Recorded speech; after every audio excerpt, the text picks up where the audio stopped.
ಶ್ರೀ ಗುರುಭ್ಯೋ ನಮಃ. ಹರಿ ಓಂ. ನನ್ನ ಕನ್ಯಾ ರಾಶಿಯ ಆತ್ಮೀಯ ವೀಕ್ಷಕರಿಗೆ ನಮ್ಮ ಚಾನಲ್ಗೆ ಹಾರ್ದಿಕವಾದಂತಹ ಸ್ವಾಗತ. ತಮಗೆಲ್ಲರಿಗೂ ನಮಸ್ಕಾರಗಳು. ವೀಕ್ಷಕರೇ, ತಾವೆಲ್ಲರೂ ಸುಖ ಸಂತೋಷದಿಂದ ಇದ್ದೀರಿ ಅಂತ ಹೇಳಿ ನಾನು ತಿಳ್ಕೊಂಡಿದ್ದೇನೆ. ನನ್ನ ಆರಾಧ್ಯ ದೈವವಾದಂಥ ದತ್ತಾತ್ರೇಯನ ಆಶೀರ್ವಾದ ಸದಾ ತಮ್ಮ ಮೇಲಿರಲಿ, ತಮಗೆ ಯಾವುದೇ ರೀತಿಯ ತೊಂದರೆ ಆಗದೇ ಇರಲಿ ಅಂಥೇಳಿ ಆ ಭಗವಂತನಲ್ಲಿ ಪ್ರಾರ್ಥನೆಯನ್ನು ಮಾಡ್ತಾ, ಈ ಒಂದು ಮೇ ತಿಂಗಳಲ್ಲಿ ಕನ್ಯಾ ರಾಶಿಯವರಿಗೆ ಗ್ರಹದ ಒಂದು ಬದಲಾವಣೆಯಿಂದ ಯಾವ ರೀತಿಯ ಅನುಕೂಲತೆ ಇದೆ ಅಂತ ಅನ್ನೋದನ್ನ ನೋಡ್ತೇವೆ. ನೋಡಿ, ವಿಶೇಷವಾಗಿ ಒಂದು ಗ್ರಹದ ಬದಲಾವಣೆ ಅಂತಂದ್ರೆ ಗುರು ಇಲ್ಲಿ ಮೇಷ ರಾಶಿಯಿಂದ ವೃಷಭ ರಾಶಿಗೆ ಪ್ರವೇಶವನ್ನ ಮಾಡ್ತಾ ಇದ್ದಾನೆ. ಕನ್ಯಾ ರಾಶಿಯವರಿಗೆ ಇಲ್ಲಿ 9ನೇ ಸ್ಥಾನದಲ್ಲಿ ಗುರು ಬರ್ತಾ ಇದ್ದಾನೆ, ಭಾಗ್ಯ ಸ್ಥಾನದಲ್ಲಿ ಗುರು ಬರ್ತಾ ಇದ್ದಾನೆ. ಅಂದ್ರೆ ಅಷ್ಟಮ ಸ್ಥಾನದನ್ನ ದಾಟಿ ಈಗ ನವಮ ಸ್ಥಾನದಲ್ಲಿ. ಅಂದ್ರೆ ಇಷ್ಟು ವರ್ಷದವರೆಗೆ ಏನು ಗುರುವಿನ ಒಂದು ವರ್ಷದ ಅವಧಿ, ವಿಶೇಷವಾಗಿ ಗುರುವಿನ ಪ್ರಭಾವದಿಂದ ಎಷ್ಟೆಲ್ಲ ತೊಂದರೆಗಳನ್ನ ನೀವು ಅನುಭವಿಸಿದ್ದೀರೋ ಆ ತೊಂದರೆಗಳು ಕಡಿಮೆಯಾಗುವಂತಹ ಕಾಲ ಬಂತು.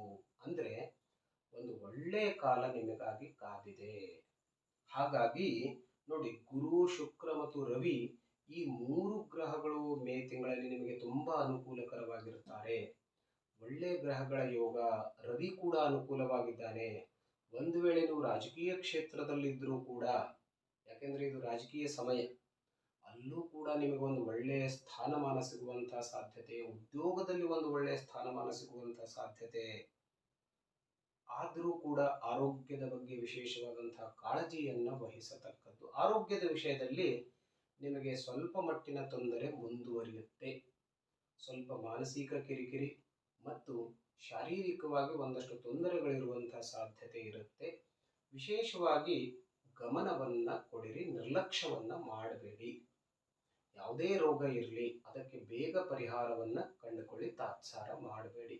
ಹಾಗಾಯಿತು ಅಂತಂದ್ರೆ ನೀವು ಇದನ್ನ ಬಹಳ ಬೇಗ ಉಪಶಮನ ಮಾಡಿಕೊಳ್ಬಹುದು.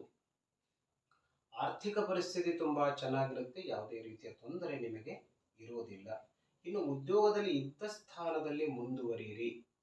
ಇನ್ನು ಒಂದು ಸ್ವಲ್ಪ ದಿವಸ ಕಳೆದ ಮೇಲೆ ಅದರಲ್ಲಿ ನಿಮಗೆ ವಿಶೇಷವಾದಂತಹ ಬದಲಾವಣೆ ನಿಮಗೆ ಸಿಗಲಿಕ್ಕೆ ಸಾಧ್ಯತೆ ಇರುತ್ತೆ. ಪ್ರಮೋಷನ್ ಸಿಗುವಂತಹ ಸಾಧ್ಯತೆ, ಇದೆಲ್ಲ ಸಾಧ್ಯತೆ ಇದೆ. ಸದ್ಯಕ್ಕಂತೂ ಇದ್ದ ಒಂದು ಪರಿಸ್ಥಿತಿಯನ್ನ ಅದೇ ರೀತಿಯಾಗಿ ನಿಭಾಯಿಸ್ಕೊಂಡು ಹೋದ್ರೆ ಒಳ್ಳೇದಿರುತ್ತೆ.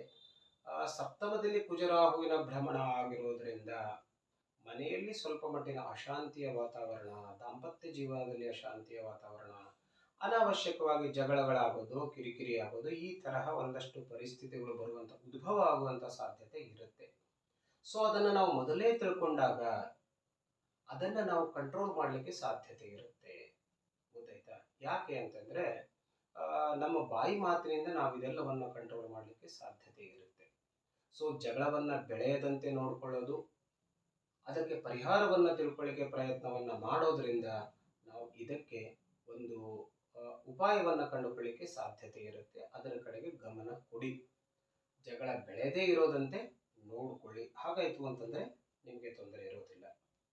ಇನ್ನು ಸಂತಾನ ಯೋಗ, ವಿವಾಹ ಯೋಗ ಖಂಡಿತವಾಗಿಯೂ ನಿಮಗೆ ಇದೆ.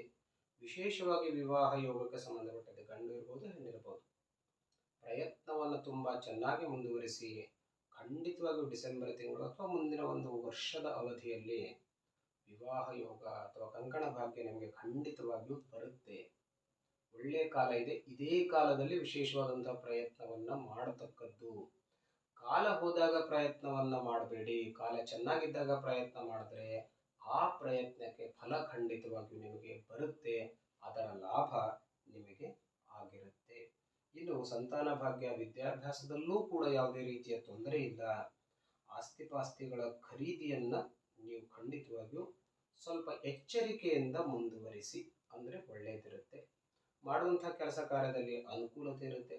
ಲಾಭಾಧಿಪತಿ ಚಂದ್ರ ಇರೋದ್ರಿಂದ ವ್ಯಾಪಾರ ವಹಿವಾಟಿನಲ್ಲಿ ಸ್ವಲ್ಪ ಕ್ಷೀಣತೆ ಮತ್ತು ಜಾಸ್ತಿ ಅಂದ್ರೆ ಏರಿಳಿತವನ್ನ ನೀವು ಕಾಣ್ತೀರಾ. ಹಾಗಾಗಿ ವಿಶೇಷವಾದಂತಹ ಲಾಭದ ಅಪೇಕ್ಷೆಯನ್ನ ಮಾಡಿಕೊಳ್ಳಾರ್ದೇನೆ ಎಷ್ಟಿದೆಯೋ ಅದರಲ್ಲಿ ಸಂತೋಷವನ್ನ ಪಡುವಂತಹ ಒಂದು ಪ್ರವೃತ್ತಿಯನ್ನ ಬೆಳೆಸ್ಕೊಳ್ಳಿ. ಆಯ್ತು ಅಂದ್ರೆ ಖಂಡಿತವಾಗಿಯೂ ತೊಂದರೆ ಆಗೋದಿಲ್ಲ. ಈ ತಿಂಗಳು ಒಂದು 3 ಗ್ರಹ, ಒಂದು ಕುಜ, ರಾಹು ಮತ್ತು ಕೇತು, ಈ 3 ಗ್ರಹಗಳ ಪರಿಹಾರವನ್ನ ಮಾಡ್ಕೊಳ್ಳಿ.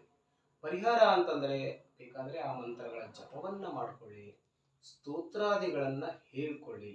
ಹಾಗಾಯಿತು ಅಂತಂದ್ರೆ ಈಗ ನಾನು ಹೇಳಿದಂಥ ಯಾವುದಾದ್ರೂ ತೊಂದರೆ ಇತ್ತು ಅಂತಂದ್ರೆ ಆ ತೊಂದರೆ ಖಂಡಿತವಾಗಿಯೂ ಕಡಿಮೆ ಆಗುತ್ತೆ. ವಿಶೇಷ ಪ್ರಭಾವ ನಿಮ್ಮ ಮೇಲೆ ಬೀಳಲಿಕ್ಕೆ ಸಾಧ್ಯತೆ ಇರೋದಿಲ್ಲ. ನಾಗ ಉಪಾಸನೆಯನ್ನ ಮಾಡ್ಕೊಳ್ಳಿ ಈ ತಿಂಗಳು, ಹೆಣ್ಮಕ್ಳಾಗಿದ್ರೆ ವಿಶೇಷವಾಗಿ. ಅದರಿಂದಲೂ ಕೂಡ ನಿಮ್ಮ ಪರಿವಾರಕ್ಕೆ ಒಳ್ಳೆಯ ಫಲ ನಿಮಗೆ ಖಂಡಿತವಾಗಿಯೂ ಸಿಗುತ್ತೆ. ಮತ್ತೆ ಭೇಟಿಯಾಗೋಣ.